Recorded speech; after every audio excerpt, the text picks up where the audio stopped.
నమస్కారం. Big debate ప్రత్యేక చర్చ కార్యక్రమానికి స్వాగతం. కేంద్ర ప్రభుత్వం ప్రారంభించినటువంటి ఆపరేషన్ కగార్ తుది దశకు చేరుకున్నది. ఆపరేషన్ కగార్ 2 నిన్నటి నుంచి బస్తర్ మన బీజాపూర్ వసూర్ దగ్గర అటవీ ప్రాంతంలోకి బలగాలు వెంటనట్టుగా చెప్తున్నారు. దాదాపు 2000 మంది పైగా బలగాలు ఈ కర్రిగుట్టల ప్రాంతం ఏదైతే 260 స్క్వేర్ కిలోమీటర్లు ఉందో దాని చుట్టూతా బలగాలను మోహరించినట్టుగా చెప్తున్నారు. ఒకవైపు పౌర హక్కుల సంఘాలు చర్చలు జరపండి, పదే పదే మావోయిస్టు నాయకులు చర్చలు కోరుతున్నారు, చర్చలు జరపండి కోరుకుంటున్నా ప్రభుత్వం అయితే లొంగుబాటు లేదంటే ఎన్కౌంటర్ అన్న ధోరణిలోనే వెళ్తుంది.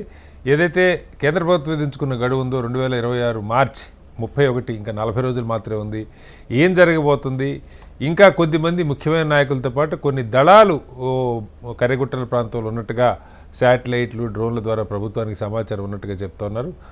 భారీ ఎన్కౌంటర్లు జరుగుతాయా, భారీ లొంగుబాట్లు జరుగుతాయన్నది వేచి చూడాల్సిన పరిస్థితి. ఇదే అంశం మీద వాళ్ళు బిగ్ డిబేట్లో చర్చను చేపట్టాం. చర్చలో మనతో పాటు బాజీ గారు, ఆంధ్రప్రదేశ్ కాంగ్రెస్ నాయకులు బాజీ గారు మనతో జాయిన్ అయ్యారు. అలాగే బండారు రామ్మోహన్ రావు గారు, సీనియర్ రాజకీయ విశ్లేషకులు, వారు కూడా మనతో ఉన్నారు. అలాగే గఫూర్ గారు, సిపిఎం పార్టీ సీనియర్ నాయకులు, ఆంధ్రప్రదేశ్ నుంచి, వారు కూడా జాయిన్ అవుతున్నారు. మరి కాసేపట్లో కిషోర్ పోరెడ్డి గారు, భారతీయ జనతా పార్టీ తెలంగాణ నాయకులు కూడా మనతో జాయిన్ అవుతారు. ముందుగా రామ్మోహన్ రావు గారు నమస్తే.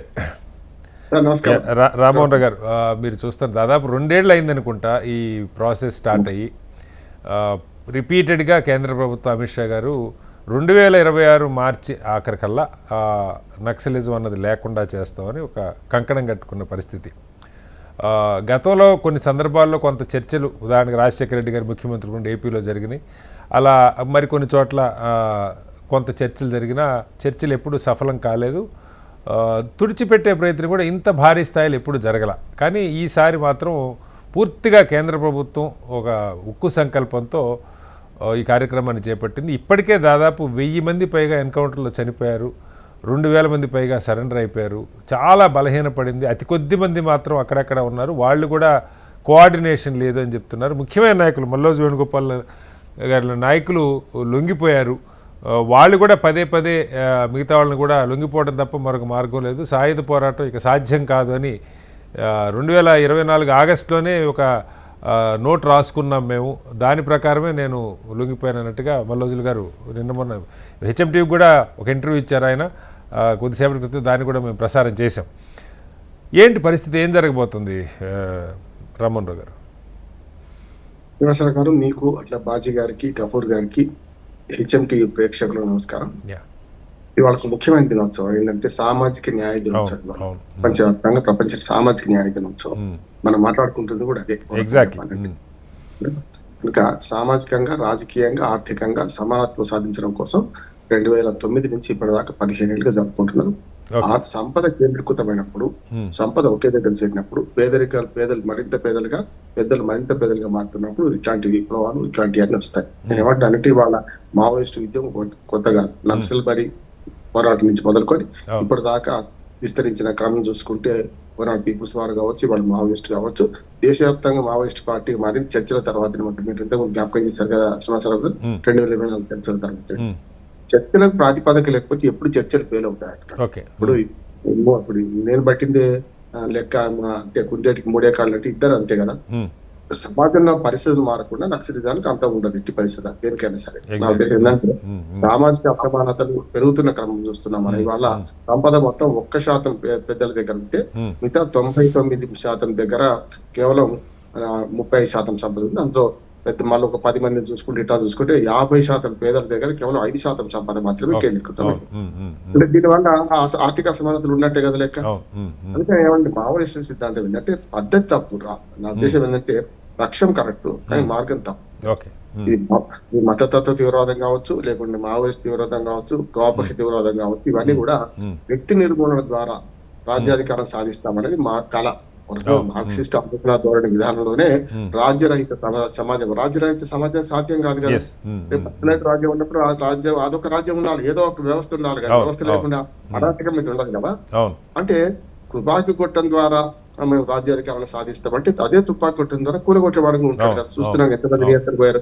ఇది బేసిక్ అర్థం చేసుకోకపోతే కష్టం అన్నట్టు. నేనేమంటున్నాను, పార్లమెంటరీ ప్రజాస్వామ్యం ద్వారా రావాల్సిన దాన్ని, ప్రజాస్వామ్య విప్లవం రావాల్సిన దాన్ని వాళ్ళ మరి ఇట్లాంటిది చేస్తే ఎట్లా ఉంటది అనే సమస్య వస్తుంది. ఇంకోటి వామపక్ష తీవ్రవాదంతో పాటు మతతత్వ తీవ్రవాదం, అది పిచ్చివాడి చేతిలో రా ఇంకా. కానీ మెల్లమెల్లగా మొదట్లో సిద్ధాంతపరమైన చర్చలు జరిగేవి, సిద్ధాంతపరంగా నిర్ణయం తీసుకునేది. వ్యక్తి నిర్మూలన కంటే వ్యవస్థలో మార్పుల కోసం ప్రయత్నించిన మావోయిస్ట్ పార్టీ ఒకటి తుపాకీ గొట్టం ద్వారా విడిచిపెడితే మిగతా అవన్నీ బాగానే ఉండేది. కానీ తర్వాత పిల్లి మొక్కలు వేసి వ్యక్తిగత కష్టం తీసుకోవడానికి కదా భూస్వాములు గ్రామంలో భూస్వాములు చంపే క్రమంలో కూడా తమ గతంలో ఎవరు శత్రువులు వర్గ శత్రువు నిర్మూలన పేరు మీద వ్యక్తిగత శత్రువులు కూడా నాశనం చేసిన సందర్భం చూసినాం మనం. చాలా వెలితలు. నేను తెలంగాణలో ఆ ప్రాంతంలో జర్నలిస్ట్ గా తిరిగినవాడిని, నక్సలైట్ చూపిస్తే ఇంటర్వ్యూలకు పోయినవాడిని, ఇవన్నీ చేసిన వాడికి అని చెప్తున్న అనుభవంతో వెర్రితెరలు వేసింది.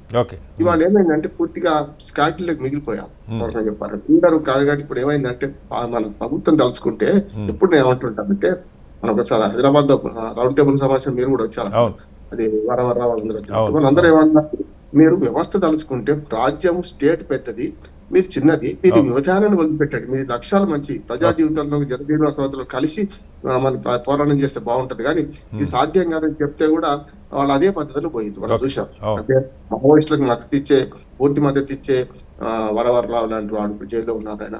అట్లాగే కొందరు పౌర హక్కుల సంఘాలు కానీ ఇవన్నీ కూడా దాన్ని అర్థం చేసుకోకుండా వాళ్ళకి మద్దతు ఇచ్చే ప్రయత్నం చేసింది అంటారు స్పష్టంగా. దానివల్ల ఏమైందంటే వాళ్ళు ఇదే మార్గం సరి అయింది అనుకుంటున్నారు. నేను ఏమంటున్నాను, పౌర హక్కుల సంఘాలను కూడా 4 కేసులు ప్రశ్నించాను. బాలగోపాల్ గారు నేను కూడా చాలా ఎన్కౌంటర్ల కేసులో మాట్లాడుతుంటే నేను రిపోర్టర్ ఉన్నప్పుడు ప్రశ్నించాను. ఒరిజినల్ ఎన్కౌంటర్ కేసును కూడా మీరు ఫేక్ అని మీరు కథ చెప్తుంటే, అది జరిగితే 9 మన ఫేక్ ఎన్కౌంటర్లు కావచ్చు. ఒక్కడి సరే నిజాన్ని కూడా మీరు ఒప్పుకోకపోతే మీ మాటకు విలువెట్టి ఉంటది అని అడిగిన సందర్భం బాలగోపాల్ గారు.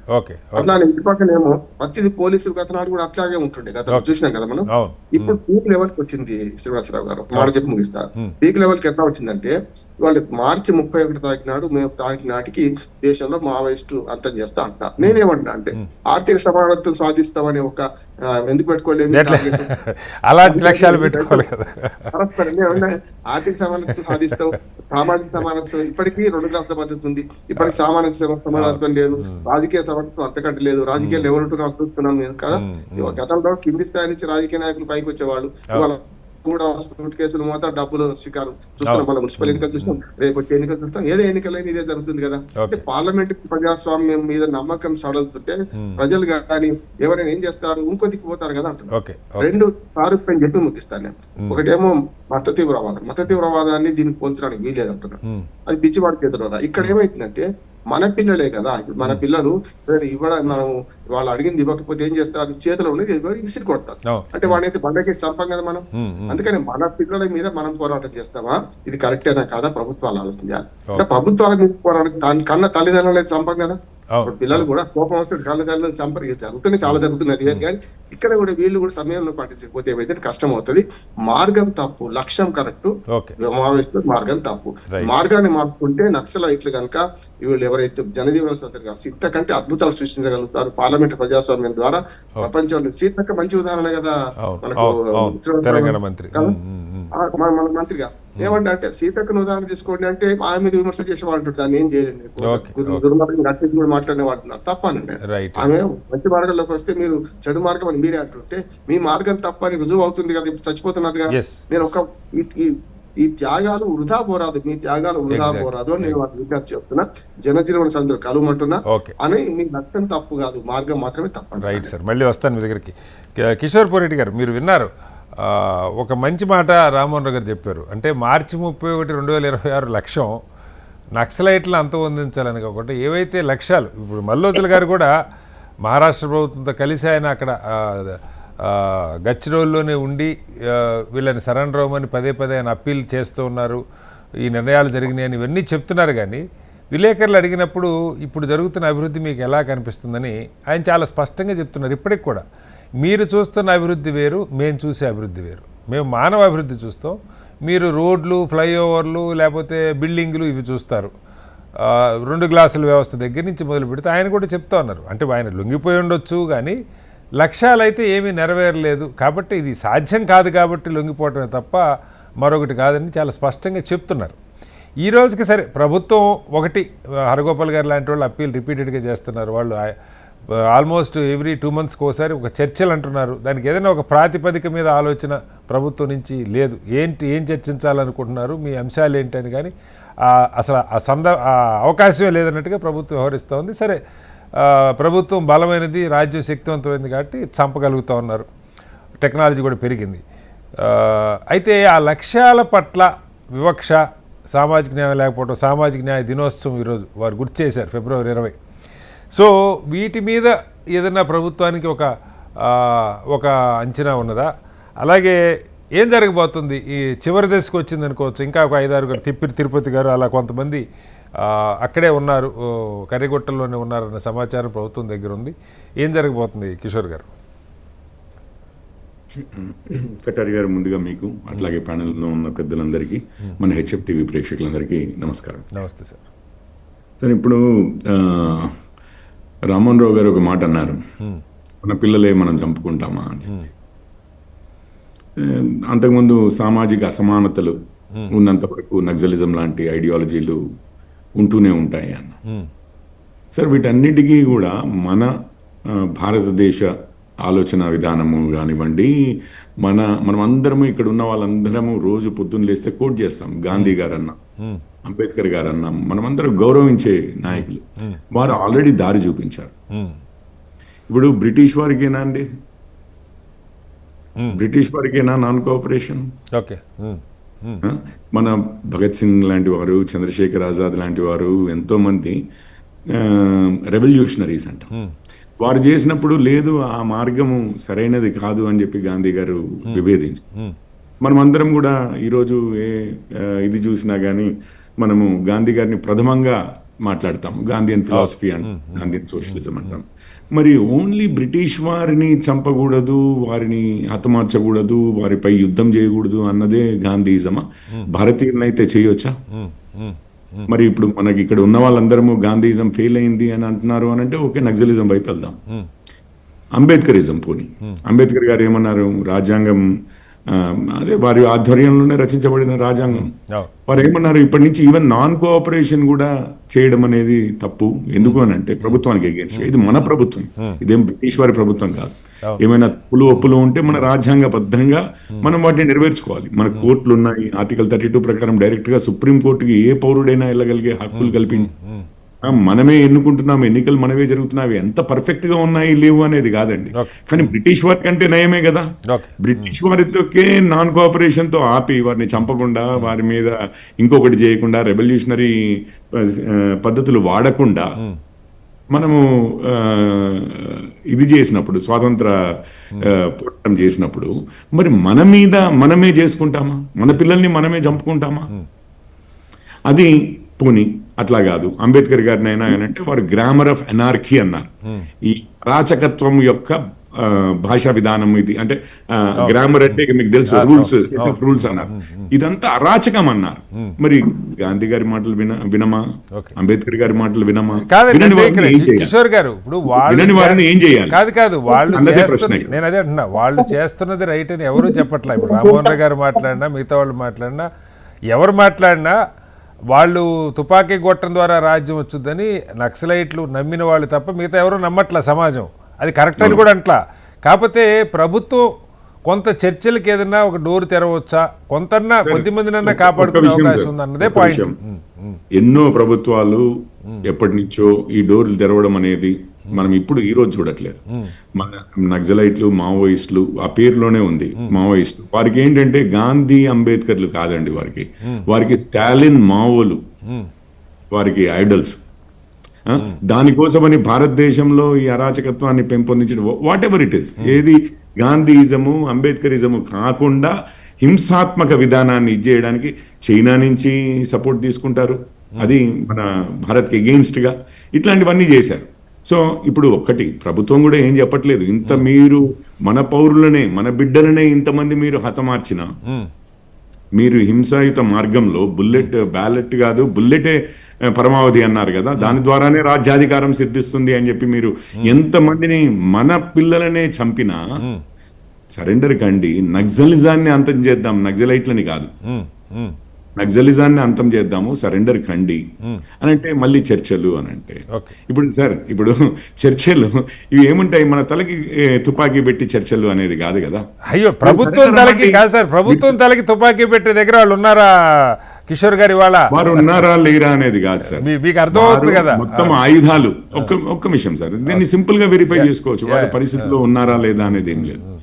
వారు ఆయుధాలు మొత్తము విడనాడి మేము హింసను విడనాడుతున్నామని చెప్పి ఎస్ రమ్మని చెప్పండి. మన ఎస్పీలు డిఎస్పీలు మనం ఎన్నో సార్లు, వేల సార్లు, వందల సార్లు మనం ఫోటోలు చూసాం. ఇప్పుడు కాదు సార్, కాదు కిషోర్ గారు, మల్లోదరి వేణుగోపాల్ గారు అగ్రనాయకుడు, ఆయన లొంగిపోయాడు. లొంగిపోయిన తర్వాత ఏమైనా చర్చ జరిగింది, ఆయన తుపాకులు సరెండర్ చేసి లొంగిపోయారు. ఆయన చెప్పింది ఏదైనా ఒక్క మాట ఫడ్నవీస్ గారి ప్రభుత్వం విన్నట్టు ఎక్కడన్నా మనం చూసామా?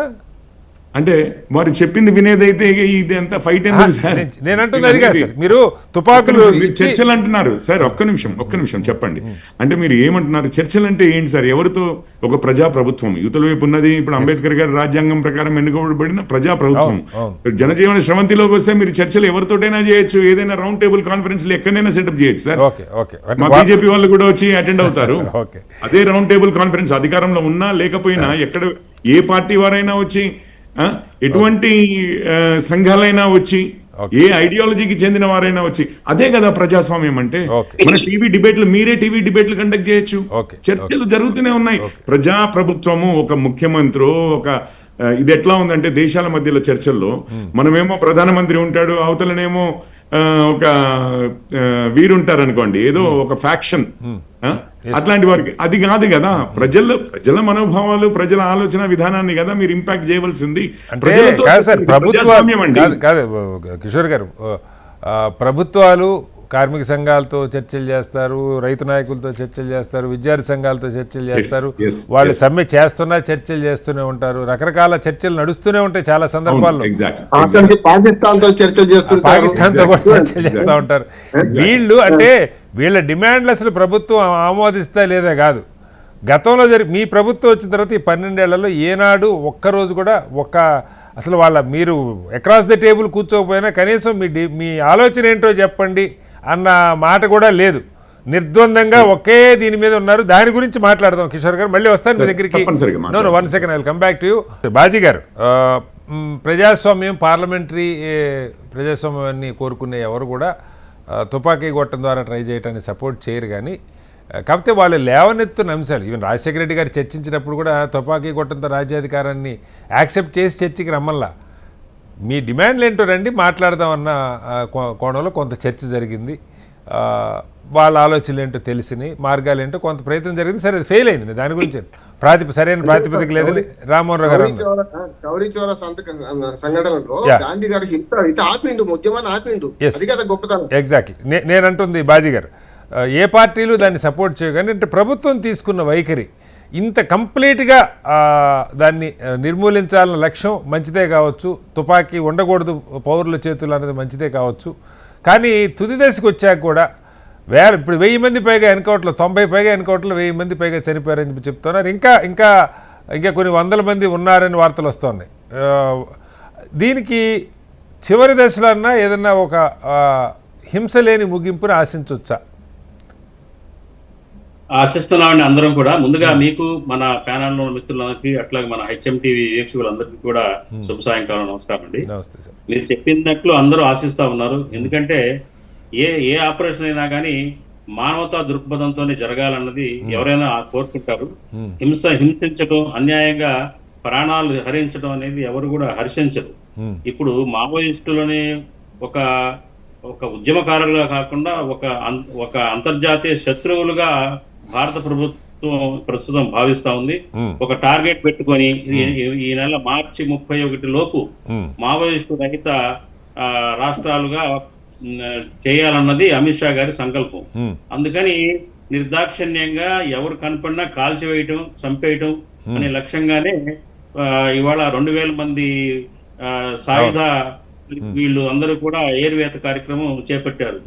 నిజానికి ఏంటంటే, నేను గమనించిన అనేక డాటాల్లో మావోయిస్టు పార్టీ చర్చలకు సిద్ధంగా ఉంది, చర్చలకు వస్తామని చెప్తున్నప్పటికీ కూడా చర్చలకి మేము రాము, చర్చలకు ప్రసక్తి లేదని అమిత్ షా నిర్ద్వందంగా ఖండిస్తూ వీళ్ళని ఏరివేయటం, చంపివేయటమే లక్ష్యంగా చేస్తున్నారు. అట్లాగే గిరిజనులు కూడా అనేక మంది సామాన్య పౌరులు కూడా ప్రాణాలు పోగొట్టుకుంటా ఉన్నారు. ఇది చాలా అన్యాయం. ఎందుకంటే ఇక్కడ మనం ఎంత మాట్లాడుకున్నా మావోయిస్టుల విప్లవం ఇప్పటిది కాదు. అది ఎన్నో దశాబ్దాలుగా జరుగుతా ఉంది. అది ఇతర రాష్ట్రాలకు కూడా పాకిందని అందరికి తెలిసింది సత్యమే. ఇక్కడ జరుగుతున్న ప్రచారం ఏంటంటే, నరేంద్ర మోడీ గారి ఈ హయాంలో ఆయన ప్రభుత్వం ఏదైతే మావోయిస్టుల ప్రాబల్యం అత్యధికంగా ఉన్న గిరిజన ప్రాంతాల్లో, అటవీ ప్రాంతాల్లో ఖనిజ సంపద, ముఖ్యంగా బస్తర్ ప్రాంతంలో ఖనిజ సంపద అత్యధికంగా ఉంది. వీళ్ళందరినీ ఏరిపరేసి గిరిజనులను కూడా అక్కడ గ్రామాలను తరలించేసి ఆ ఖనిజాలను తవ్వుకోవడానికి కార్పొరేట్ వాళ్ళకి కొమ్ము కాయడానికి మాత్రమే ఈ కగార్ ఆపరేషన్ జరుగుతుందన్నది సర్వత్రా ప్రచారం జరుగుతున్నది. దీనికి సమాధానం చెప్పాల్సిన అవసరం ఉంది ప్రభుత్వం కానీ బీజేపీ శ్రేణులు. ఎందుకంటే ఒక ఆరోపణ వచ్చింది, మీరు మావోయిస్టులు సాయుధ పోరాటం చేస్తున్నారు, అన్యాయంగా చంపుతున్నారు, హింసని చేస్తున్నారు అంటున్నారు. నిజానికి వాస్తవం కాదని ఒకప్పుడు మాట అది. ఇవాళ అందరికి తెలిసిన సత్యం ఏంటంటే మావోయిస్టులు వాళ్ళ పోరాటం కానివ్వండి, ఆ పార్టీ కానివ్వండి, కార్యకర్తలు బలహీనం అయ్యారు చాలా వరకు. ఇవాళ బలహీనం అయ్యారు, అగ్రనేతలు అందరూ చంపబడ్డారు. ఇప్పుడు 4-5 అగ్రనేతలు టార్గెట్ గా ఇప్పుడు ఏదైతే ఇప్పుడు జరుగుతున్న కగార్ 2 ఈ ఆపరేషన్ కార్యక్రమం. అవును బాజీ గారు, మీ వాయిస్ ఫ్రీజ్ అయింది. హలో బాజీ గారు. బాజీ గారు మళ్ళీ వస్తాను. మీ వాయిస్ ఫ్రీజ్ అయింది, మళ్ళీ వస్తాను.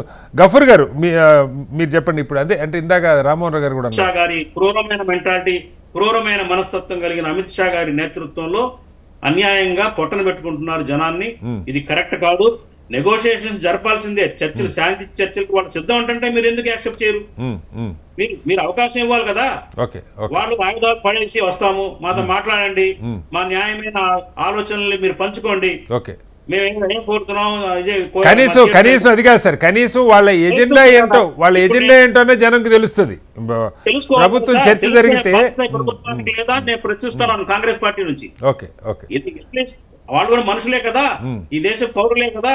వాళ్ళు ఒక నోబెల్ కాజ్ కోసం పోరాటం స్టార్ట్ చేశారు. పోరాటంలో సక్సెస్ అయ్యారా, ఫెయిర్ అయ్యారా, అది ఒక సహేతుకమైన మార్గమా కాదనేది సెకండరీ ఇష్యూ. వాళ్ళు they are ready to peace discussion. మీరు సీజ్ ఫైర్ చేయమని అడుగుతున్నారు, సీజ్ ఫైర్ చేయండి, మేము వస్తాము, మా ఆయుధాలు పడేస్తాము, మేము చర్చ. ఇవి మహారాష్ట్రలో ఫడ్నవీస్ ప్రభుత్వ హయాంలో చాలా మంది లొంగిపోయారు. మీరు నేను ఒక టాటా కనుక చూస్తే చాలా సార్లు చర్చలు జరిగినాయి. 2004లో మన తెలంగాణ ఉమ్మడి రాష్ట్రంగా ఆంధ్రప్రదేశ్ ఉమ్మడి రాష్ట్రంగా ఉన్నప్పుడు రాజశేఖర రెడ్డి గారి హయాంలో ప్రపంచం అంతా చూసింది మావోయిస్టులు. అదొక ఇదిగా వింతగా చూశారు. అప్పుడు నేను కూడా చాలా టీవీలకి అతుక్కుపోయి చూశాను. ఏంటంటే వచ్చారు, చర్చలు సక్సెస్ అవ్వలేదు, తర్వాత ఫెయిల్ అయినాయి, మళ్ళీ సాయుధ పోరాటాన్ని బాట పట్టారు, అది వేరే అంశం. కానీ ఒక ప్రయత్నం అయితే జరిగింది. జార్ఖండ్ లో జరిగింది, అట్లాగే ఒడిశాలో జరిగింది, బిజు పట్నాయక్ ఆయన ఆధ్వర్యంలో జరిగింది. ఆ లిస్ట్ కూడా ఉంది. చాలా సార్లు చర్చ. భారత ప్రభుత్వం అయితే ఈ 12 ఏళ్లలో కనీసం అటెంప్ట్ కూడా చేయకపోవడం దారుణం సార్, చాలా దారుణం. ఎందుకంటే మన్మోహన్ సింగ్ హయాంలో కూడా 2010లో చర్చించారు మావోయిస్టులతో, వాళ్ళ కాన్సెప్ట్ ఉన్నారు. అయినా నేను ఒకటే చెప్తున్నాను సార్ శ్రీనివాసరావు గారు, ఆనాటి రోజులు వేరు, ఆ రోజులు వేరు, ఇవాళ రోజులు వేరు, ఇవాళ పరిస్థితులు వేరు. ఇవాళ మావోయిస్టులకి ఒక అవకాశం ఇవ్వాల్సిన అవసరం ఎంతైనా ఉంది. ఎందుకంటే వాళ్ళ మనుషుల హక్కుల్ని హరించే అధికారం ఈ ప్రభుత్వానికి లేదు. వాళ్ళకి అవకాశం ఇవ్వాలి, వాళ్ళతో చర్చించాలి, వాళ్ళు ఏం చెప్తున్నారో వినండి. అసలు ఏం లేకుండా మీరు మార్చి 31 డెడ్ లైన్ పెట్టుకొని ఎవడు పడితే వాడిని కాల్చి పడేయటం, వాళ్ళు గిరిజనుల్ని, వాళ్ళు అడవుల్లో ఉండే వాళ్ళని కూడా, సామాన్య పౌరుల్ని కూడా నక్సలైట్లనే ముద్ర కొట్టి చంపుతున్నారు సార్. కాంగ్రెస్ పార్టీ నుంచి దీన్ని తీవ్రంగా ఖండిస్తున్నాం. మేము ఒకటే కోరుతున్నాం ప్రభుత్వాన్ని, మీరు ఇన్వైట్ చేయండి, చర్చలకు అవకాశం ఇవ్వండి. మీరు కూడా మానవత్వం ఉన్న ప్రభుత్వం అని ప్రజల ముందు నిరూపించుకోండి. రైట్ సార్, మళ్ళీ వస్తాను బాజీ గారి దగ్గరికి. గఫూర్ గారు, ఇక్కడ ఇందాక కొన్ని అంశాలు వచ్చినాయి. ఇప్పటికీ సామాజిక న్యాయం అమలు కావట్లేదు, 2 గ్లాసుల వ్యవస్థ ఉంది, పరువు హత్యలు జరుగుతున్నాయి గ్రామాల్లో, ఒక రకమైన దొరతనం కొంత అనేక ప్రాంతాల్లో అనేక కులాల ఆధిపత్యము మరొకటి ఇవన్నీ ఉన్నాయి. ఇవి మారకుండా బిల్డింగులు లేకపోతే హైవేలు ఫ్లైఓవర్లు కాదు అభివృద్ధి అని వాళ్ళు చెప్తూ ఉన్నారు. లొంగిపోయేవాళ్ళు లొంగిపోతున్నారు. దానిలో ఖచ్చితంగా బహుశా చర్చలంటే మీరు ప్రభుత్వం అంగీకరించకపోతే మేము మళ్ళీ సాయుధ పోరాటం చేస్తామనే పరిస్థితులు కూడా వాళ్ళు లేరు. కనీసం వాళ్ళ ఎజెండా ఆ 4 మాటలేయో అక్రాస్ ద టేబుల్ మాట్లాడితే ప్రజల ముందుకెళ్తుంది. ఇదిగో వీళ్ళు దీనికోసం పనిచేశారు అన్నది ప్రభుత్వం అంగీకరిస్తుందా, ఇది మేము ఆల్రెడీ చేస్తున్నాం, మీరు కొత్తగా చెప్పేది ఏంటంటారా, వేరే చర్చ. కానీ దానికి కూడా అవకాశం లేకుండా తుది ఘట్టానికి వచ్చినట్టుగా మనకు కనపడతా ఉంది. ముగింపు ఎలా ఉండే అవకాశం ఉంది గఫూర్ గారు? కొటారి గారు, మీకు మిగతా పెద్దలకు హెచ్ఎంటీవీ ప్రేక్షకులకు నమస్కారాలండి. సార్, ఇప్పుడు ఓ ఇంకా చర్చలు జరుగుతాయని నాకేం భ్రమం లేవు. ఎందుకంటే ఆపరేషన్ కగార్ మీన్స్ ఇక పీక్ అంటే అంత్య పోరాటం, అంత్య ఆపరేషన్, ఇది చివరి ఆపరేషన్. వాళ్ళ లక్ష్యం కూడా ఏంది, మార్చి 31లోగా మావోయిస్టులందరినీ చంపేయాలి. మళ్ళా వాళ్ళ లొంగుబాటు అది ఏం లేదు, చంపేయాలి వాళ్ళని. ఎందుకు, వాళ్ళ చేతిలో సైన్యం ఉంది కాబట్టి ఈరోజు సైన్యాన్ని ఉపయోగించుకొని రాజ్యహింస అని ఏదైతే చెప్తున్నామో, రాజ్యహింస పరాకాష్ఠకు పోవడమే ఆపరేషన్ కగారండి. ఇప్పుడు విజయవాడలో ఇటీవల కాలంలో కొంతమందిని పట్టుకుని ఏం చేసినారు, రంపచోడవరం రావడంలో తీసుకుపోయి కాల్ చేసినారు. వాళ్ళు అక్కడ దొరికినట్టు. ఇప్పుడు 3వ రోజు కూడా మళ్ళీ అదే ప్లేస్ లో మళ్ళా నక్సలైట్లను కాల్ చేసినారు. అంటే నక్సలైట్ల కోసం కాల్చుకుంటారు, వచ్చి చంపండి చంపండి అని. అంటే పట్టుకొని పోవడం, కాల్ చేయడం. దీంట్లో సార్ రెండవది ఏమంటే హ్యూమన్ యాంగిల్. మహిళలను చంపుతారండి. భారతదేశంలో మహిళలకు అత్యంత ప్రాధాన్యత ఇస్తాం మనం. దేవతలాగా పూజించాలా మహిళల్ని అని వీళ్ళే చెప్తారు రోజు. ఎవరైతే కేంద్రంలో అధికారంలో మహిళల్ని చంపేస్తారా? కాబట్టి ఇది నిర్దాక్షిణ్యంగా సరే, అది కాదు గఫూర్ గారు, ప్రభుత్వ ఆలోచన, ప్రభుత్వాన్ని విమర్శించండి. కానీ నక్సలైట్ ఉద్యమంలో ఉన్నోళ్ళకి నా ప్రశ్న ఏంటంటే, చివరి దశకు వచ్చిందని అర్థమవుతుంది, ప్రాణాలు పోతున్నాయని అర్థమవుతుంది. లొంగిపోయిన వాళ్ళకి వాళ్ళ పేరు మీద ఉన్న, వాళ్ళ తల మీద ఉన్న రివార్డు ఏదో వాళ్ళకే ఇస్తున్నారు. ఇంతకన్నా మార్గం లేదని స్పష్టంగా కనపడుతున్నా, మొండిగా ఇంకా సరే వాళ్ళ ఎజెండా ప్రభుత్వం ముందుకు రావాలనుకోవచ్చు, కానీ ఉపయోగం లేదని అర్థమవుతుంది కదా. శ్రీనివాసరావు గారు, ఒకటి ఏమవుతుందంటే, ఇప్పుడు వాళ్ళు చర్చలకు మేము సిద్ధము అంటేనే లొంగుబాటుకు సిద్ధము అని. ఎగ్జాక్ట్లీ. చర్చలకు రావడము అంటే ఏది ఫేస్ సేవింగ్, తో బయటపడాలా.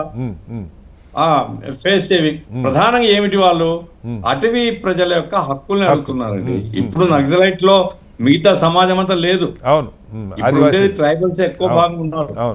వాళ్ళకి సమస్యలు ఉన్నాయి, వాళ్ళ మీద దౌర్జన్యాలు, వాళ్ళ మీద అత్యాచారాలు, వాళ్ళ వేధింపులు, వాళ్ళ దోపిడీ.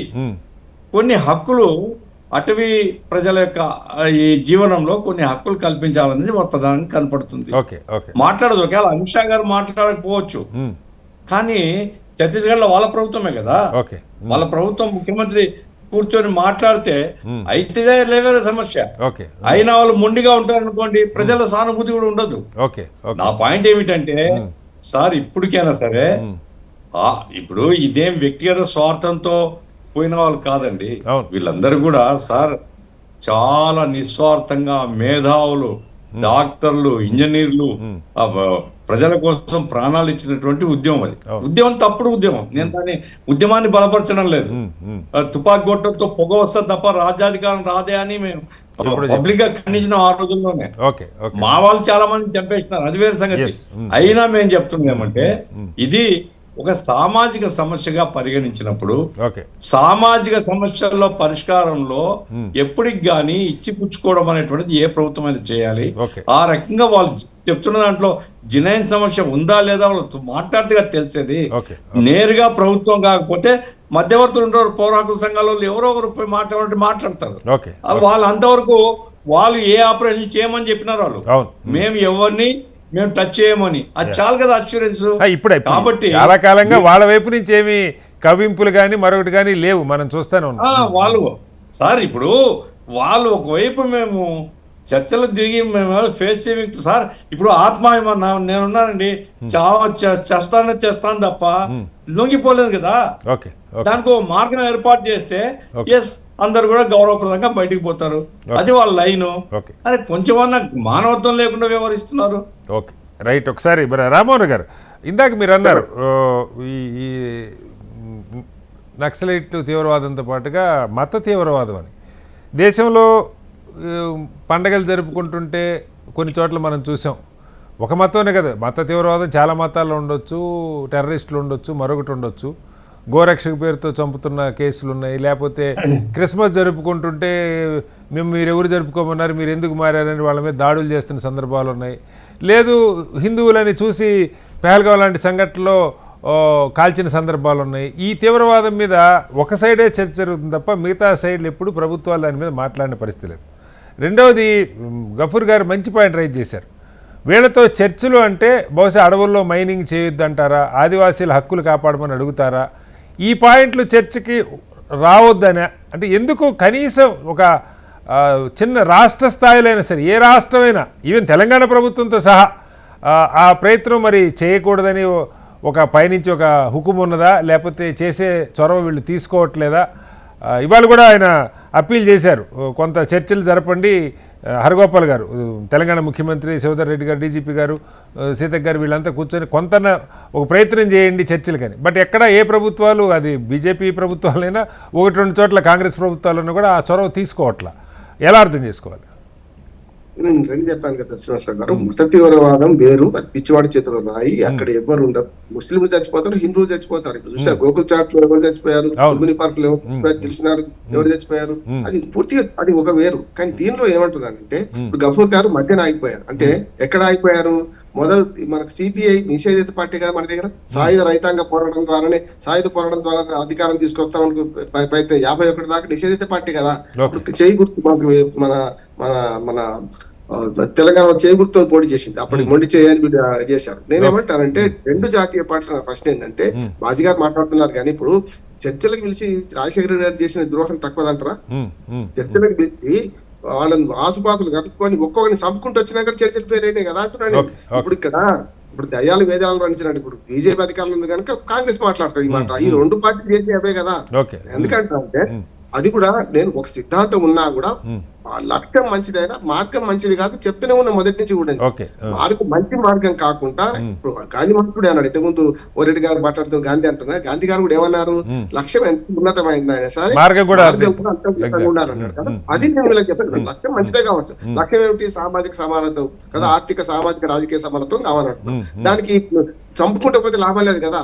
వ్యక్తి నిర్మూలన ద్వారా వాళ్ళు వ్యక్తుల సిద్ధాంతాన్ని నిర్మూలించలేరు. మీదైనా మిమ్మల్ని చంపుకుంటూ పోతే అదే అంటున్నాను, నక్సలైట్లు చంపినా వ్యక్తి నిర్మూలన ద్వారా కాదు, అటు వర్గశత్రు నిర్మూలన అనేది కరెక్ట్ కాదండి. వర్గశత్రు నిర్మూలన మనుషులను చంపుతాం కానీ మనసులో ఉన్న భావాలు అంటే చంపగలుగుతాం. అందుకనే కదా ఇప్పుడు మనకు స్వాతంత్ర పోరాటంలో మూడు వరాలు కనపడతాయి. ఒకటి భగత్ సింగ్, మార్క్సిస్ట్ ఆలోచన ధోరణితో 23 ఏళ్లకి చనిపోయింది ఆయన.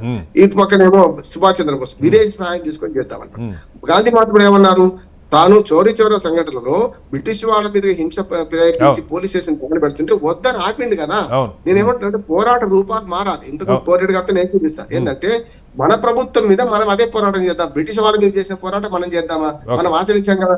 ఇప్పుడు ధర్నా చేయొచ్చు, ఎట్లా రోడ్డుకు అడ్డంగా కూర్చోకుండా చేయొచ్చు కదా. మనం రోడ్ పక్కన కూర్చుంటే ఎవడొద్దన్నాడు కదా. మనం ర్యాలీ తీయొచ్చు, ఇద్దరు కలిసిపోయి తీయొచ్చు, చూసినాం కదా. రాస్తారోకు అసలు వద్దంటున్నాం. అంటే బ్రిటిష్ వాళ్ళ మీద ఏ పోరాట రూపాలు పెట్టినామో ఇవాళ మన భారత ప్రభుత్వం మీద అదే పోరాట రూపాలు తప్పు అంటున్నాను. వింటుందా? మనం మొదటి చంపుందే కదా. అందుకని ఇక్కడ ఏమంటున్నానంటే, వాళ్ళ పోరాట రూపం తప్పున్నది, సమస్యలు కరెక్ట్. వాస్తవాలుగా వాళ్ళు చేసిన డిమాండ్ సరే కాదు. ప్రభుత్వం కాదు సార్, ప్రభుత్వం ఒక సామధాన భేద దండోపాలయ అంటారు కదా, ఈ దండోపాయాన్ని ఎందుకు ఎంచుకున్నది? కొంత జరిగాకైనా సరే. ఇప్పుడు రెండు చేతులు కలిసి చప్పట్లేని నేను గిరిజనులు చంపలేదా? నక్సలైట్లు గిరిజనులు చంపుంటారు, లేదా వామపక్షవాదులు చంపుంటారు, అంటే ఇన్ఫార్మర్ పేరుతో చాలా మందిని చంపారు. సిపిఎం వాళ్ళు కూడా చంపారు. అది అట్లేదు. ఇక్కడ సమస్య ఎక్కడ వస్తుందంటే, తుపాకీ అనేది మార్గం. రాజ్యం దగ్గర తుపాకులు 1000 లక్షలు ఉంటాయి, వాళ్ళ దగ్గర 10 100 ఉంటాయి. చూస్తున్నాం, వాళ్ళ దగ్గర ఆధునిక తుపాకులు ఉన్నాయి. అయితే వాళ్ళ జాతీయ సమస్యగా మారింది. ఇప్పుడు వాళ్ళ రాష్ట్రాలు పిలిస్తే రారు శ్రీనివాసరావు, రాష్ట్రాల పరిధి అయిపోయింది. ఇప్పుడు జాతీయ సమస్య.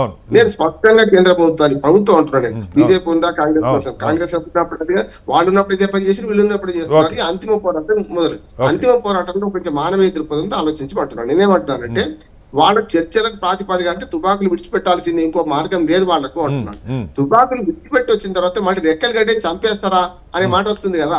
అది కాకుండా హామీ ఇవ్వాలి. ఇటు ప్రభుత్వం ఏం చేయాలంటే, మీరు లొంగి వస్తే మిమ్మల్ని మేము చంపము అని హామీ ఇవ్వాలి. పక్క నుంచి మేము ఆయుధాలు విడిచిపెడతాం. చూస్తున్నాం కదా, 100,000 ఆయుధాలు కూడా మనం చూసాం. 54 మంది లొంగిపోతే 500 ఆయుధాలు జప్తు చేస్తున్నాం కదా. అందుకని నేనేమంటా అంటే, ఇక్కడ పరిష్కారము ఇప్పుడు ఇద్దరు గట్టి మీద కూర్చొని ఆ ఘటన వాళ్ళు ఈ ఘటన కూర్చొని వీళ్ళు కూర్చొని లాభం లేదు. ఇది పోటాపోటీ పోరాటం కూడా కాదంటున్నాను. మన పిల్లలే మన దగ్గర ఉన్నారు. మనం ఇంతకుముందు చెప్పాను కదా, పాకిస్తాన్ తీవ్రవాదంతో చర్చ చేస్తున్నాం, పాకిస్తాన్ ప్రభుత్వంతో చర్చ చేస్తున్నాం. అటువంటి అప్పుడు ఇక్కడ కూడా చర్చకు ప్రాతిపదిక ఏంటంటే, ఎందుకు మొన్న తాలిబాన్లు వచ్చి ప్రభుత్వంతో చర్చించారు. ఆఫ్ఘనిస్తాన్ తాలిబాన్ రూలింగ్ ఉంటే ఇప్పుడు తాలిబాన్లు చర్చించారు. ఒక్క మాట సార్, అప్పర్ హ్యాండ్ ఉన్నవాడు దిగి రావాలంటున్నాను నేను. అప్పర్ హ్యాండ్ ఎవరిది? ప్రభుత్వం కదా. అయితే ఇంకోటి అక్కడ తెలుసుకోవాల్సింది ఏంటంటే, సామాజిక పోరాటాల్లో జనం వెంట ఉండకపోతే మీ పోరాటం వేస్ట్ అంటున్నాడు. ఇవాళ చూస్తున్నారు కదా, ఒక్క పైసా ఆర్టీసీ బస్సు రేటు పెంచితే చెన్నారెడ్డి గారు మేము జూబ్లీ బస్ స్టేషన్ అర్ధరాత్రి వండుకున్నాం. ఇవాళ ఒక్క పైసా కానీ 10 రూపాయలు ఏకంగా వేస్తే ఒక్కడని రోడ్డు మీదకి వస్తున్నాయి. ఎందుకు వస్తలేదు? రూపాయలు మారినాయి సార్. పోరాటంలో ఇప్పుడు సామాజిక ఆర్థిక రాజకీయ పరిస్థితులు మారినాయి. మన దగ్గర మధ్యతరగతి పరిస్థితి పెరిగిండ్రు, మధ్యతరగతి సమాజం పెరిగింది. మీరు అన్న పాత పద్ధతి, పాత సింధికాయ పచ్చడి సిద్ధాంతాలు ఎవరు? అందుకనే కదా సిపిఎం ఎక్కడ అయిపోయింది, సిపిఎంఎల్ ఎందుకు కాలేదు? ఇప్పుడు సిపిఎం వచ్చింది, సిపిఎం నుంచి 67 లో మన 69 లో మనకు నక్సలైట్లు వచ్చారు. వాళ్ళ ఎంబడి వీళ్ళకిపోలేదు అంటే మీరు మితవాదం. నేను ఎప్పుడైనా వాడని కూడా ఎక్కడో ఆగమంటున్నా. అందులో కూడా 20-40 గ్రూపులు ఉండే, చివరికి ఏమైంది అందరు కలిసి మా వయసులో అయింది. ఎప్పుడైనా రాజ్యహింస పెరిగి రాజశేఖర రెడ్డి గారు ఎప్పుడైతే పిలిచిండో, మన ఆంధ్రప్రదేశ్ తెలంగాణ నుంచే కదా వాళ్ళు ఏమంటున్నారు, తిరుపతి టు పశుపతి, తిరుపతి టు పశుపతి వాళ్ళ నినాదం. పశుపతి దాకా పోయింది, తిరుపతి లేదు, పశుపతులు లేదు, మధ్య ఉంది. నేపాల్ ప్రచండ ప్రధానమంత్రి అయిన తర్వాత పశుపతి లేదు, అక్కడ లేదు. ఏమున్నా ఏమైంది? ఛత్తీస్గఢ్, మహారాష్ట్ర, తెలంగాణ, ఆంధ్రప్రదేశ్. ఒక ప్రశ్న, ఒక పాయింట్ రామ్మోహన్ గారు నేను మళ్ళీ అడుగుతున్నది. సరే, వాళ్ళు ఇప్పుడు ప్రభుత్వం నిజంగా మీరు ఆయుధాలు వదిలిపెట్టి చర్చకి రమ్మండి అన్న మాట కూడా లేదు, చర్చల ప్రసక్తే లేదు అన్నది ప్రభుత్వం నుంచి. అంటే ఎందుకు కనీసం మొక్కుబడిగా ఫేస్ సేవింగ్, అదిగో మేము చర్చలు జరిపాం ఫెయిల్ అయిందన్న ఒక మాట కోసమైనా సరే ప్రభుత్వం ఆ ప్రయత్నం ఎందుకు చేయట్లేదు? దాని వెనక కారణం నా ప్రశ్న కూడా అదే. ఇప్పుడు కేంద్ర ప్రభుత్వం ఏమంటే వాళ్ళు, నేనేమంటున్నాను, నా ప్రశ్న కూడా అదే సార్. నేనేమంటున్నాను, వాళ్ళు ఒక రకంగా చెప్పాలంటే 15 డెడ్ లైన్ పెట్టుకొని 15 ఫిబ్రవరి నాటికి మేము లొంగిపోము, చర్చలకు సిద్ధము. కొంత మాకు కమ్యూనికేషన్ గ్యాప్ ఉంటుంది, ఎందుకంటే మీలాగా సమాచార వ్యాప్తి ఉండదు మాకు. కింది స్థాయి నుంచి పై స్థాయి దాకా మేము సమాచారం కిందికి వెళ్ళాలి, ఆ నుంచి పైకి రావాలి. నేను చెప్తాను, ఒక సీనియర్ జర్నలిస్ట్ గా అవన్నీ చూసిన వాడిని. కొరియర్ వ్యవస్థ వాళ్ళకి ఏదో పద్ధతులు. అయితే వాళ్ళు ఏమన్నారు, అంశం కూడా ఏమన్నారంటే, కింది స్థాయి దాకా మేము దీన్ని కిందికి పంపాలి, దాని నుంచి రిప్లై తెప్పించుకోవాలి, ప్రజాస్వామిక పోరాటం కాదుగా మాది అని అన్నా. మంచిదే, కాదంటలేదు. దానికి 15 ఫిబ్రవరి గడువు అన్నారు. ఈ లోపల ఒక్కసారి కూడా వెళ్ళాలి, గడువు అయిపోయింది అని చెప్పి తుప్ప అని ఇప్పుడు వన్ సైడ్ అన్నట్టు అయిపోయింది, గడువు అయిపోయింది, ఇప్పుడు మేము మళ్ళా మన గుట్టల మీద పడతామంటే సమస్య. ఇంకొకటి చెప్తాను, మనిషిని చంపడానికి కూడా కొన్ని మానవ హక్కులు ఉంటాయి అంటున్నాను నేను. ఇప్పుడు మనిషి చంపి ఎదురు పడితే ఎన్కౌంటర్ చేయొచ్చు. నేను బాలగోపాల్ గారితో విభేదించిన, నేను అయ్యా ఇది ఎన్కౌంటర్ కాదు, నా కళ్ళ ముందు, నేను రిపోర్టర్, నా కళ్ళ ముందర జరిగింది, ఇటుపక్క అటుపక్క తుపాకీ కనపడుతున్నాయి, మీరు దీన్ని కూడా ఫేక్ ఎన్కౌంటర్ అంటే ఎట్లా, ఇది కరెక్ట్ అని ఒప్పుకోండి, మిగతా 9కి వస్తే ఒక్క మాట చెప్పిస్తాను సార్. ఇప్పుడు ఏమైందంటే, పైనుంచి ఆపరేషన్ కగార్లో 2 అమానవీయ కోణం కనపడుతుంది. ఒకటి పైనుంచి బాంబులు వేసి, అంటే మనకు పశువుల మీద మన మంద మీద దాడి చేసినట్టే చేసేది కరెక్టా కాదా, మనమే కూడా ఉండానా ఉండొద్దు అంటున్నాడు. పకడ్బందీగా నిర్బంధించారు, చుట్టూ తీసుకొచ్చిండ్రు, వాళ్ళందరినీ ఒక తీసుకొచ్చే ప్రయత్నం చేసిండ్రు. అప్పుడు నిజంగా ప్రజల యొక్క మద్దతు అస్సలు లేదు సార్ నక్సలైట్ పోరాటానికి, లేకుండా పోయింది. దానికి కారణం చెప్పాను కదా, ఎవరికైనా ఎవరికి ఆర్థిక రాజకీయ సంఘాలు ఏదో ఒక లబ్ధి చేకూరించింది కనుక వాళ్ళు ఎవరు పోతలేరు, వాళ్ళు ఏం ఒంటరి అయిపోయినప్పుడు ఏం చేయాలంటే, ఈ ప్రజాస్వామిక ఉద్యమాలను ముందుకు తీసుకెళ్లి జనజీవన సంస్థలు కలిసి వాళ్ళు ఉద్యమాలు చేస్తే తప్పనిసరి సక్సెస్ అవుతారు. నేను 1-2 సార్లు ఉదాహరణ ఏం చెప్తున్నాను, మనకు సీతక్క గురించి ఎందుకు చెప్తున్నాను, ఆమె ఇప్పటికి కూడా ప్రజలలో తిరుగుతుందా లేదంటున్నారు, ఆమె చంపుతామని, ఆమె రివిజన్ ఇస్తాన్న వాళ్ళు ఉన్నారు. అంటే సీతక్క కాదు సార్, సీతక్క గారి ఎజెండా, సీతక్క ప్రభుత్వంలో ఉన్నది, కానీ ఏదైతే సామాజిక న్యాయం లేకపోతే నిజంగా వివక్ష లేకపోతే ఆర్థిక సమానత్వం ఆ లక్ష్యాలు ఇప్పుడు ప్రవచించడానికి అవకాశం ఉందా? కాంగ్రెస్ ఎజెండానే ఆమె ఎజెండా, గతంలో తెలుగుదేశం ఎజెండానే ఆమె ఎజెండా, కాకపోతే వ్యక్తిగతంగా కొంచెం ఎక్కువ ప్రజలతో మమేకం అవుతుండొచ్చు. కరోనా కాలంలో ఆమె ప్రజల లేదు, నేను అంటుంది వ్యక్తిగత స్థాయిలో చేయొచ్చు, కానీ ప్రభుత్వ విధానాలే తప్ప వేరే ఆలోచన. అంటే నేను అంటుంది కూడా అదే రామ్మోహన్ గారు, అంటే వాళ్ళ ఎజెండా జనం ముందుకి తీసుకురావడానికి కూడా ఒక చర్చలు అనేది ఒక అవకాశం అవుతుంది. ఇదిగో ఈ అంశాల కోసం మేము పోరాడామని. దానికి అలాగే రేపు పొద్దున వాళ్ళు మొత్తం అడవులు ఖాళీ అయిపోతే అక్కడ ఏం జరగబోతుంది, ఆదివాసీల జీవితాలు ఏం కాబోతుంది, కొన్ని ఆందోళనలు ఉన్నాయి. ఈ రెండింటి కూడా బయటికి రాకుండా ప్రభుత్వం ప్రయత్నం చేస్తుంది అన్నది ప్రశ్న. అందుపై ఒక్క విజ్ఞప్తి చేస్తాను నక్సలైట్. నేనేమంటున్నానంటే, మీరు చర్చలో వాళ్ళు పిలుస్తలేరు కదా, one side one way traffic పట్టుకురాదు, మీరే మొదలు రండి. ఏం చేస్తారంటే మేము ఈ సిద్ధాంతాల్లో ఈ రాజీ పడ్డం, ఈ రకంగా తుపాకీ విడిచిపెడతాం సిద్ధం ఉన్నాం, కానీ ఈ పనులు చేయండి గవర్నమెంట్ సూచించండి. ఇప్పుడు ప్రజాభిప్రాయాన్ని మలచడంలో ప్రజాస్వామిక పోరాటాలు వస్తాయి కదా అంటున్నాను కదా. ప్రజాస్వామిక పోరాటాల ద్వారా ప్రజాభిప్రాయాన్ని మారిస్తే దేవుడు దిగి వస్తాడు, ప్రభుత్వాలు దేవుడు దిగి వస్తాడు అంటున్నాడు. ఈ ప్రభుత్వాలు దిగిరామనంటే ప్రజలు ఒత్తిడి ఉండాలా ఉండొద్దా? ప్రజలను ఒత్తిడి తయారు చేయండి అంటున్నా. ప్రజలను దానికి తయారు చేయండి. సాయంత్రం రైతు పోరాటం కాదు, ఒకనాడు పోరాటం అవసరమైంది, ఇప్పుడు అది అవసరం లేదు. ఇప్పుడు గ్లోబలైజేషన్ లో భాగంగా మనం అన్ని విషయాలు బయటకు వస్తున్నాయి. మీరు నక్సలైట్లను వ్యక్తి మనం అందరూ చేయాల్సిందే. ప్రజాస్వామ్యంలో ఉన్నాం మనందరం కూడా లొంగిపోండి, లొంగిపోకండి, ముందు మీ డిమాండ్ ముందు పెట్టండి. మీరు లొంగిపోయిన తర్వాత ఆ డిమాండ్ సాధించకపోతే మరి జనజం మేము అందరం కూడా మేము ఎప్పుడు ఉంటామంటాను నేను. రైట్ సార్, కిషోర్ రెడ్డి గారితో సహా అందరం ఉంటామంటున్నాను. ఏది ప్రజాస్వామిక పద్ధతిలో పోరాటాలకి నేను కూడా అంత బ్యాట్ నేను కూడా. కిషోర్ గారు, ఇవాళ సమాజంలో ప్రజాస్వామిక పోరాటాలు వాటికి పోరాటం చేయొచ్చు, ఎవరు కాదంటారు. మీరు అన్నట్టు హెచ్ఎంటీవీ డిబేట్తో సహా అనేక చోట్ల చర్చలు జరపచ్చు, కానీ చర్చల ఫలితం ఏమున్నది? ఏ మేరకు ప్రభుత్వాలు ఇప్పుడు కొన్ని వేల డిబేట్లు మనమే చేసాం టీవీల్లో కూర్చొని, ఎవరు అధికారులు ఉంటే వాళ్ళు ఏమనుకుంటే అదే జరుగుతుంది తప్ప ఇంకోటి ఏది జరగదు. ఒక శాతం పీపుల్ మ్యాండేట్ మీకుంది అన్నది ఒక అంశం. కిషోర్ గారు, ప్రశ్న ఏంటంటే కనీసం వాళ్ళ ఎజెండా సమాజం ముందుకు రావడానికైనా ఒక చిరు ప్రయత్నం అన్న అవకాశం ఉన్నదా? నెంబర్ 1. నెంబర్ 2, ఇవాళ టెక్నాలజీ ఉన్నది, వారు చెప్పారు ఇందాక, అమానవీయంగా పైనుంచి ఇవేసి లేదు ఆహారంలో రకరకాల విషాలు కలిపి వాళ్ళకి ఆహారం అందకుండా చేసి కలుగులోంచి ఎలుకలు బయటకు వచ్చేలాగా చేసే ప్రయత్నం కూడా జరుగుతున్న విమర్శలు కూడా ఉన్నాయి. ఉండుండొచ్చు, ఎంతమంది ఉన్నారో తెలియదు, బలహీనపడ్డాం, మాకు కోఆర్డినేషన్ లోపించింది, ఒక చోట ఉన్న దళంకి ఇంకో చోట దళానికి కమ్యూనికేషన్ లేదు, ఇవన్నీ కూడా మనకు బయటకు వస్తూ ఉన్నాయి. సో అమానవీయంగా జరుగుతున్నది ఒక విమర్శ. ఏం చెప్తారు సార్? ముందుగా ఈ నిస్పృహ ఏదైతే ఉందో, అంటే ప్రజాస్వామ్యబద్ధంగా మనము సమాజంలో మార్పు తేలేము అన్న నిస్పృహ మనందరిలో కనపడుతుంది. ఇక్కడ అంటే మనందరిలో అంటే ఇక్కడ ఉన్న ప్యానల్ అందరిలో కనపడుతుంది, మీతో సహా. ఓకే, చెప్పండి. అధికారంలో వారు ఉన్నారు, అదే ఒక నిస్పృహ అనిపిస్తుంది. కానీ మనము తెలంగాణ రాష్ట్రం వచ్చింది 12 సంవత్సరాలు అయింది సార్, అప్పుడే మర్చిపోయారు. ఏ హింసాత్మక ఇది లేకుండా రాష్ట్రాన్ని సాధించుకున్నాము. అవతల ఉన్నది ఎవరు సార్? అక్కడ కాంగ్రెస్ పార్టీ పెద్దలు, ఇటు టీడీపీ అంటే బీజేపీ కొందరు సపోర్ట్ చేశారు, కమ్యూనిస్టులు ఒకరు సపోర్ట్ చేశారు, ఒకరు చేయలేదు, బీజేపీ సపోర్ట్ చేసింది. అయినా తెలంగాణ ఉద్యమం శాంతియుతంగా చేసుకుని ఏదో చిన్న వాటికి ఒకసారి జయప్రకాష్ నారాయణ గారిని ఎవరు నెట్టేశారు అన్నదే అది పెద్ద హింసాత్మక విషయంగా, అంటే అదే హైలైట్ అన్న టైప్ లో అయింది, అంటే పీక్ అన్న టైప్ లో అయిందంటే నేను నిజంగానే మిగిలినదంతా శాంతియుతంగా జరిగింది. ఎవరు ప్రాణాలు పోలేదు, ఎవరిని ఏది అనుకోలేదు, ఏమైనా పరుష పదజాలం వాడి ఉంటారు. అట్లాంటిది మనకు 12 సంవత్సరాల క్రితమే జరిగింది సార్. ఎంత పవర్ఫుల్ ఫోర్సెస్ కి అగెయిన్స్ట్ గా తెలంగాణ మనం సాధించుకున్నప్పుడు ప్రజాస్వామికంగా మార్పు అవ్వదు, మనం గెలవలేము అన్న నిస్పృహ మనం మొదట వదిలిపెట్టాలి మనందరం కూడా. రెండో విషయం ఏంటంటే నేను అనేది, ఇప్పుడు వారు ఒక గోల్ ఏదైతే ఉందో వారి లక్ష్యం చాలా మంచిది అని చెప్పి అందరం అంటున్నాం, కానీ వారి విధానమే తప్పు ఉంది అని అంటున్నాం. కానీ వారి విధానమే తప్పున్నా వారి లక్ష్యమే దూరం అవుతూ పోయింది. ఇప్పుడు మీరు చూడండి, భారతదేశంలో మొత్తం అన్ని ప్రాంతాలు జిల్లాల వారీగా తీసుకుందాం. ఏ జిల్లాలో అయితే నక్సలిజం ప్రబలి ఉండిందో అవి అత్యంత వెనుకబాటుకు గురై ఉన్నాయి. ఈరోజు అత్యంత వెనుకబాటుకు గురై ఉన్నాయి. ఏ జిల్లాల్లో అయితే నక్సలిజం లేదో అవి ముందుకెళ్ళాయి. మన ఆంధ్రానే చూడండి. మీరు తిరగేసి చెప్తున్నారు, ఎక్కడ వెనకబాటుందో అక్కడే వాళ్ళు ఉన్నారు. కాదు సార్, అభివృద్ధి దగ్గర వాళ్ళు అభివృద్ధి దగ్గరికి వెళ్ళి 1968లో దేశమంతటా వెనకబాటుతనం ఉంది సార్.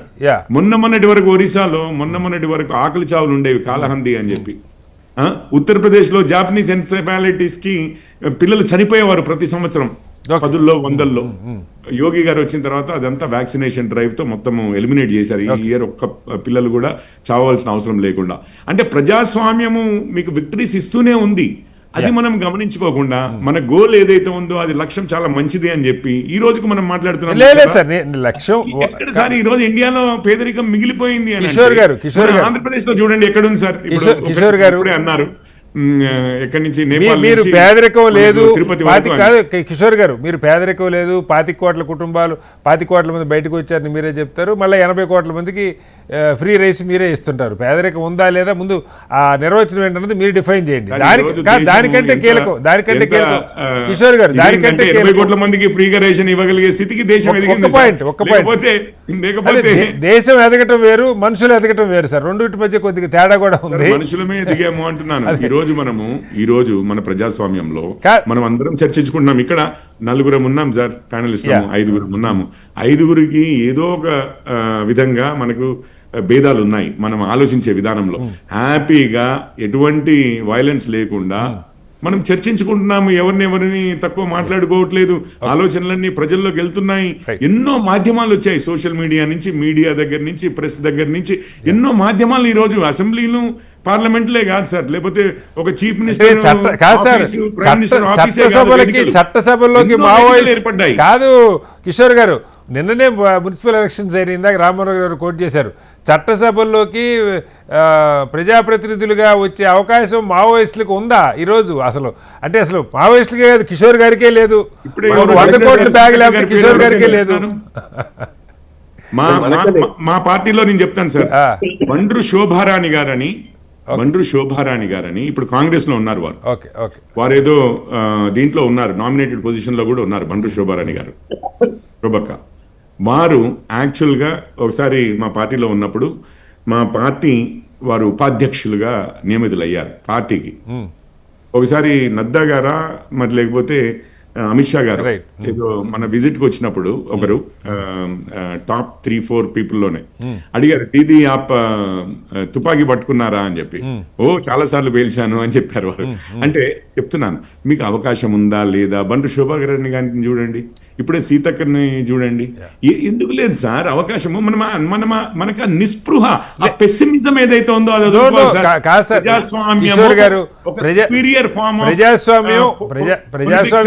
అర్థం చేసుకోవాలి. ప్రజాస్వామ్యం తప్ప వేరే మార్గం లేదు అంటే అంగీకరిద్దాం, కానీ ప్రజాస్వామ్యంలో లోపాలు లేవంటే ప్రజాస్వామ్యం తప్ప వేరే మార్గం లేదు. ఇప్పుడు మనం ఎవరము పర్ఫెక్ట్ కానట్లే, ఏ సిస్టమ్ మానవుడు ఎవడు పర్ఫెక్ట్ కానట్లు, ఏ సిస్టమ్ మానవుడు క్రియేట్ చేసింది ఏది పర్ఫెక్ట్. ఒక ప్రశ్న, మన తాపత్రయం ఏంటంటే ఇంప్రూవ్ చేసుకునేదానికి కదా అమెండ్మెంట్స్ ఇచ్చింది. వాళ్ళని కూడా రమ్మందాం. ఇది ఫైనల్ ఒక ప్రశ్నకి సమాధానం చెప్పండి. ఇందాక గఫూర్ గారు కూడా అడిగారు, అసలు ఈ చర్చల ప్రసక్తే లేదు అనడానికి కారణం ఆ ఆదివాసీల జీవితాలు, లేదంటే అక్కడ మైనింగు, ఖనిజాలు, వీటిని రేపొద్దున ఏం జరగబోతుంది అన్నది ఒక అంశంగా వస్తుంది. నేను చెప్తాను సార్, ఇంతకుముందు అందుకనే పేదరికం గురించి మాట్లాడాను.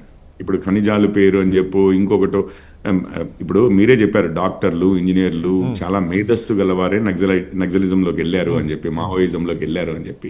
వారి ఆర్గ్యుమెంట్ కూడా అంతే సాలిడ్గా ఉంటుంది సార్, తక్కువ అంచనా వేసేది ఏం లేదు. వారంత తెలివి గల వాళ్ళం మనం కాకపోవచ్చు కూడా అసలు నిజంగా చెప్పాలంటే. మనల్ని మభ్యపెట్టడానికి ఇప్పటికి ఎన్నిసార్లు చర్చలు అయ్యాయి సార్. ప్రభుత్వం లాగా చూస్తుంది. ఇదేదో మోడీ గారి ప్రభుత్వము, లేదా చంద్రబాబు నాయుడు గారి ప్రభుత్వము, రాజశేఖర రెడ్డి గారి ప్రభుత్వము అనేది కాదు. ఆంధ్రప్రదేశ్ ప్రభుత్వము, తెలంగాణ ప్రభుత్వము, భారత ప్రభుత్వము అన్న టైప్లో నడుస్తుంది. ప్రభుత్వాలు వస్తుండొచ్చు, మారుతుండొచ్చు. ఎన్నో ప్రభుత్వాలు చర్చలకు పిలిచాయి. నేను ఒకటే పాయింట్ సార్, 2-3 పాయింట్లు ఉన్నాయి ఇందులో, ఫాస్ట్గానే చెప్తాను. ఎన్నో ప్రభుత్వాలు చర్చలకు పిలిచాయి. రాజశేఖర రెడ్డి గారితో కూడా చర్చలు అయ్యాయి, ఇంకెంతమందితోటో ఎన్నో విధాలుగా చర్చలు అయ్యాయి. కానీ ప్రతిసారి ఫెయిల్ అవ్వడము, అది వారు బలపరుచుకోవడానికి, తమను తాము బలపరుచుకోవడానికి ఒక అవకాశంగా తీసుకోవడము, హింసని విడనాడకపోవడము, ఆయుధాలను విడనాడకపోవడము అనేది మనము ఇక ఒక 30, 25, 55 సంవత్సరాల నుంచి మనం చూస్తున్నాం. అందుకని ఆ హోప్ మళ్ళీ కలిగించవలసింది ఎవరు సార్? మావోయిస్టులే కలిగించాలి. లేదు మమ్మల్ని నమ్మొచ్చు, మీరు ట్రస్ట్ చేయొచ్చు. ఆ ట్రస్ట్ డెఫిసిట్ అనేది ఏ విధంగా వచ్చింది? వాళ్ళు 10 నెలల్లో 5 సార్లు కాదు సార్, 10 నెలల్లో 5 సార్లు అప్పీల్ చేశారు. కాంగ్రెస్ నాయకులు ఇంతకుముందే చెప్పారు, మా నాయకుల్ని కూడా చంపారు అని చెప్పి. కానీ ఇది పద్ధతి అని చెప్పి నేను ఒక్క విషయం చెప్తాను సార్, మనలో ఎవరైనా కానీ నలుగురిని హత్య చేస్తే ఇది ఏ కారణం చేతనని చెప్పండి, మీరు పెద్ద పెద్ద కారణాలు చెప్పుకోవచ్చు. ఇప్పుడు మీరు హత్యలు చేస్తే చర్చలు వెళ్ళమంటే ఇక చర్చ లేదు, అయిపోయింది. మరి ఇప్పుడు వారు ఎంచుకున్నదే హత్యల మార్గమే. అసలు నిజంగా చెప్పాలంటే మినిమము వాళ్ళని ఇగో ప్రతి పౌరుడికి ఇచ్చిన గౌరవము వారికి తప్పనిసరిగా దక్కుతుంది. అసలు నిజంగా చెప్పాలంటే మనందరికీ అన్యాయం ఏంటంటే అంతమందిని అంత హింసా మార్గం తీసుకున్న తర్వాత కూడా ఈ రోజు కూడా వాటి కోర్టుకి వెళ్ళాల్సిన అవసరం లేదు, శిక్షలు అనుభవించాల్సిన అవసరం లేదు. సరెండర్ అయితే చాలు. మహారాష్ట్ర పాలసీ నేను ఇప్పుడు చదువుతున్నాను. సరెండర్ అయితే అసలు వాళ్ళకి పైసలు ఇవ్వడము, వాళ్ళ తుపాకులు సరెండర్ చేసినందుకు, ఆయుధాలు సరెండర్ చేస్తే దానికి ఒక్కొక్క దానికి ఒక రేటు, వారికి ఆవాసం ఇస్తున్నారు, కల్పన చేస్తున్నారు, ఫ్రీ ఎడ్యుకేషన్ అంటున్నారు. ఎంతో బాధ్యత సమాజం వారిది తీసుకుంటోంది. ఆ సమాజానికి ఈ రోజు ఏమంటున్నాము, సరెండర్. ఇంకొక విషయం సార్, సరెండర్ వచ్చారు. ఇప్పుడు సరెండర్ అయిన తర్వాత పోలీస్ ఆఫీసర్ల ముందు ఇంకొకటి అంతెందుకు సార్, ఇంకొక విషయం చెప్తాను. ఇప్పుడు అన్నారు వాళ్ళకి మీలాగా ప్రచార మాధ్యమాలు ఉండవు, ఇదంతా ఉండదు, మాకు టైం పడుతుంది అన్నారు ఇంతకుముందు. ఎందుకు సార్ ఒక్క జర్నలిస్ట్ లేడా ఈ దేశంలో? ఒక సేఫ్ ప్యాసేజ్ వాళ్ళ దాకా వెళ్ళి మాకు ఎంతో సార్లు ఇంటర్వ్యూలు చేశారు సార్. మేము ఫ్రీగా జర్నలిస్టులే ఉంటారు, అక్కడ పోలీసులు ఉండొద్దు.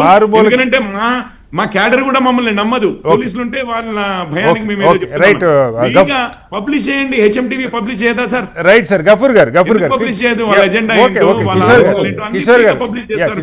సరెండర్ అవ్వమంటే క్యాడర్ సరెండర్ అవ్వచ్చు. ఒక నేరస్తులుగా చిత్రీకరించేటువంటి ప్రయత్నం ఇప్పుడు అదొక సామాజిక ఉద్యమంగా ప్రారంభమైందండి. సమాజంలో మార్పు రావాలి, తారతమ్యాలు ఉండకూడదు, సంపద ప్రజలకు పంపకం చేయాలి అని. ఇప్పుడు చాలా గొప్ప ప్రజాస్వామ్య దేశంలో ఏం జరుగుతుంది ఈ రోజు? మీ ఆర్థిక సర్వే చెప్తుంది దేశంలో ఆర్థిక అసమానతలు బాగా పెరిగిపోయినాయి. కొద్ది మంది దగ్గర మొత్తం సంపద పోగుపడుతుంది.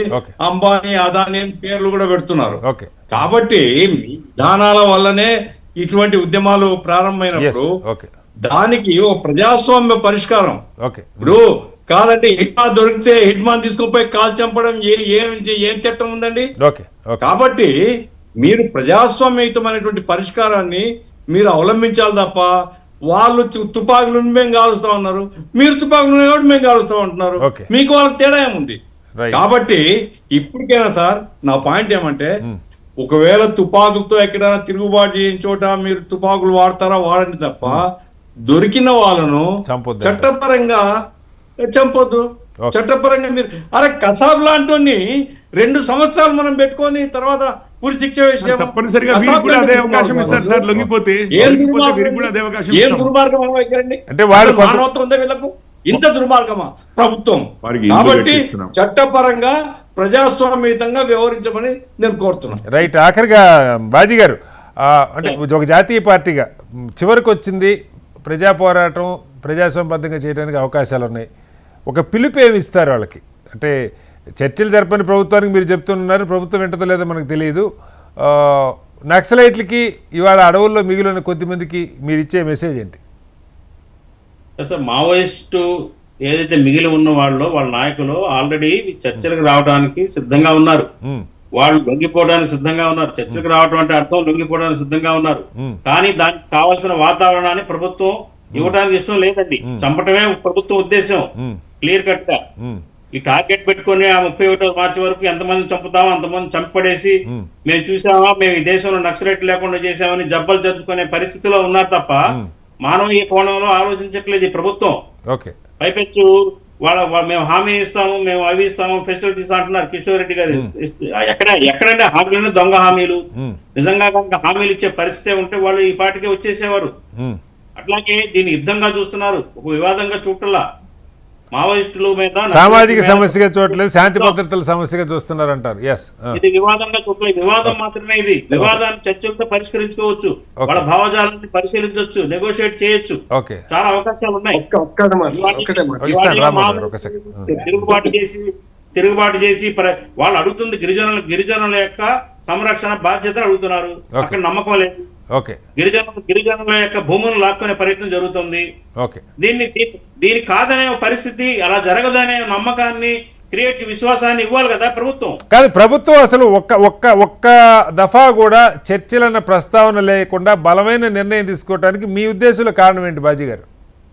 సార్, నేను బలంగా నమ్ముతున్నాను, ఏదైతే ఉందో అక్కడ అపారమైన ఖనిజ సంపద ఉంది ఆ ప్రాంతంలో. ఆ ఖనిజ సంపద ని కొల్లగొట్టడానికి కావాల్సిన ఏర్పాట్ల కోసం అక్కడ అంతా కూడా మావోయిస్టులు అడ్డుపడుతున్నారు కాబట్టి వీళ్ళని చంపేనే మార్గం. అట్లాగే గిరిజనులను అక్కడ ఖాళీ చేయించి వేరే రీహాబిలిటేషన్ ఏదో చేసి ఆ ప్రాంతంలో ఖనిజ సంపదని కొల్లగొట్టడం కోసమే కుట్ర అనేది నేను నమ్ముతున్నాను సార్. రైట్. ఇప్పుడు నక్సలైట్లకి ఏం చెప్తారు? ఆఖరి లాస్ట్ సెంటెన్స్ నక్సలైట్లకి మీ కాంగ్రెస్ పార్టీ ఇది క్రూరమైన ప్రభుత్వం. మీరు ఎవరో పౌర సంఘాల ద్వారా అయినా కానీ నెగోషియేషన్స్ కోసం ఎలాగోలా ప్రయత్నించి ప్రాణాలకి రక్షించుకోవాలని చెప్పేసి నేను కోరుతున్నాను. ఈ ప్రభుత్వానికి మానవత్వం లేదు, చంపేయటమే లక్ష్యంగా పనిచేస్తుంది. కాబట్టి మీరు ఇక ఈ పోరాటం అనేది దాంతో సాధించేది లేదు, అవుట్పుట్ రాదు. కాబట్టి మీరు ప్రభుత్వం ఎక్కడైతే ఏ రాష్ట్రంలో రీహాబిలిటేషన్స్ సదుపాయాలు ఇస్తున్నారో అక్కడ లొంగిపోయి మీ మళ్ళీ జనజీవన స్రవంతిలో కలిసే ఏర్పాట్లు చేసుకోవాల్సిందిగా నేను మనవి చేస్తున్నాను. రైట్. రామారావు గారు లాస్ట్ సెంటెన్స్ మీరే చెప్పబోతున్నారు. నక్సలిజం నిర్మూలన కావాలంటే అభివృద్ధి మంత్రం తప్ప ఇంకోటి ఏం లేదు. గతంలో సిరిపిల్ల, కోరుట్ల, మెట్టిపల్లిలో కల్లోలిత ప్రాంతాలు శ్రీరామ్ సాగర్ ప్రాజెక్టు కట్టిన తర్వాత నక్సలైట్లు ఎగుట పోయిందా లేదా? దానికి అభివృద్ధి అనేది పరిష్కారం తప్ప, అభివృద్ధి సామాజిక అభివృద్ధి సాంస్కృతిక అభివృద్ధి తప్ప ఇంకోటి పరిష్కారం కాదు. ప్రజాస్వామ్యంలో లోపాలు ఉన్నాయి, మరింత ప్రజాస్వామ్యమే ఈ లోపాలను కరికట్టగలుగుతుంది. లాస్ట్ సెంటెన్స్ కిషోర్ గారు లాస్ట్ సెంటెన్స్. సార్, ఒక 1300 నక్సలైట్లు ఆపరేషన్ ఖగార్ సమయంలోనే లొంగిపోయారు.